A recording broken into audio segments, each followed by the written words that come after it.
MX Réflexion, on se retrouve aujourd'hui pour l'essai de la 450 Yamaha 4 temps. Comme d'habitude, si tu ne l'as pas déjà fait, je t'invite à t'abonner à notre chaîne YouTube et en cliquant sur la cloche, tu recevras évidemment des notifications pour voir ces vidéos en avant-première.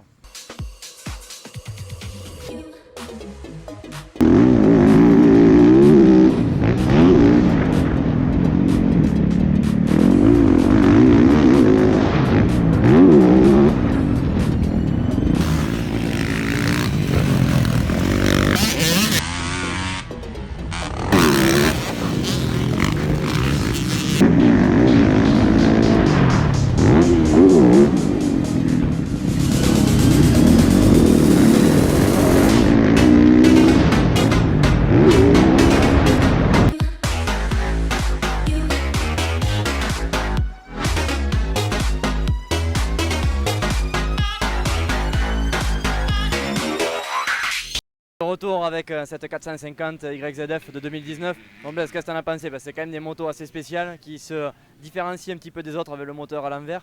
De visu, elles sont un petit peu plus grosses et ça donne quoi sur la piste? Ouais, le terme exact, c'est spécial. Ça m'a étonné quand j'ai fait les premiers tours de roue avec cette moto, c'est différent. Alors je dis pas que c'est moins bien, que c'est mieux, c'est vraiment différent. Et au début, ça change énormément. Rien qu'au niveau du bruit. En fait, on a un bruit qui est particulier par rapport aux autres motos, c'est complètement différent. Au niveau de la puissance, c'est impressionnant. Et là, on est en courbe médium, donc classique. Il y a une puissance à bas régime qui est phénoménale. Grosse puissance qui est même limite trop pour un pilote comme moi parce que j'ai du mal à l'amener dans les virages. Tellement il y a de la puissance, je suis obligé de la calmer avec l'embrayage. Donc voilà, très grosse puissance. Au niveau de la partie cycle, ça donne quoi? Partie cycle, c'est plutôt pas mal. C'est ni trop ferme, ni trop souple. Mais comme je dis, en fait, il y a tellement de puissance que la moto est dure à mener. La maniabilité est pas mal, mais vu que la moto est très puissante, en fait, dans les virages, j'ai tendance à la relever parce que j'accélère trop fort.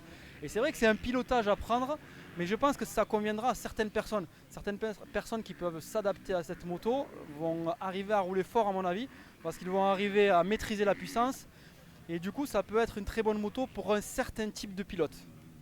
Pour toi, du coup, pour le type de pilote que tu es, tu changerais quoi pour que cette moto soit parfaite? Je l'assouplirai. Il y a beaucoup de puissance, mais il y en a vraiment trop pour moi. Je répartirai un peu mieux la puissance entre les bas régimes, les mi-régimes et les hauts régimes pour qu'elle soit un peu plus facile à piloter parce que là c'est une moto qui est pour moi trop élitiste. Quand on accélère fort, il y a trop de puissance qui arrive d'un coup et la puissance a tendance à ne pas passer au sol pour moi. Niveau suspension, je garderai tel que c'est, il n'y a pas de souci particulier, mais c'est surtout au niveau moteur où j'assouplirai un peu le tout. Qu'est-ce que tu garderais de cette moto pour le transporter sur une Honda par exemple, toi qui es habitué au Honda?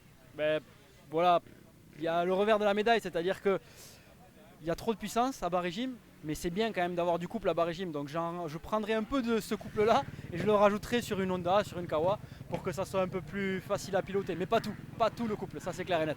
On sait que c'est des motos qui sont faciles à régler au niveau de l'injection avec une nouvelle application smartphone. Tu penses que c'est des choses, on peut transporter par exemple des maps qu'ont créé les pros, des mécanos qui s'y connaissent. Est-ce que tu penses que c'est quelque chose qui peut être utile sur ce genre de moto justement pour la rendre plus calme? Ah oui, énormément.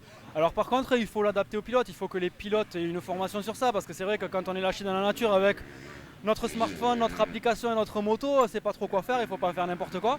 Donc voilà, il faut apprendre à le faire, mais je pense que si ça se démocratise et que ça arrive sur toutes les marques, ça sera bénéfique parce qu'on pourra adapter la moto à notre pilotage et vraiment l'adapter à ce que l'on recherche.